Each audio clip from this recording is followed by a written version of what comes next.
Hi friends, అందరికీ hi. ఇప్పుడు మనం చూస్తున్నాం శ్రీ తిరుమల తిరుపతి వెంకటేశ్వర స్వామి వారి అలిపిరి కాలినడక మార్గం ఇక్కడ నుంచే ప్రారంభమవుతుంది. ఇప్పుడు మనం చూస్తున్నాం చూడండి, ఇక్కడ ముందుగా టెంకాయ సమర్పించి టెంకాయ మరియు హారతి సమర్పించి ఇక్కడ నుంచి కాలినడక మార్గం ప్రారంభమవుతుంది. ఇక్కడ నుంచి ఇలా మనం తిన్నగా చూసినట్లయితే ఇలా నడుచుకుని వెళ్ళినట్లయితే మనం తిరుమలకు చేరుకోవడం జరుగుతుంది.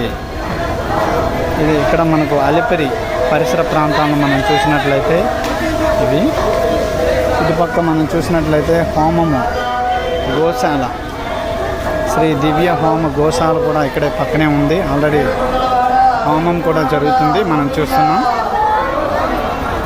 ఇదంతా కూడా అలిపిరి పరిసర ప్రదేశాలు.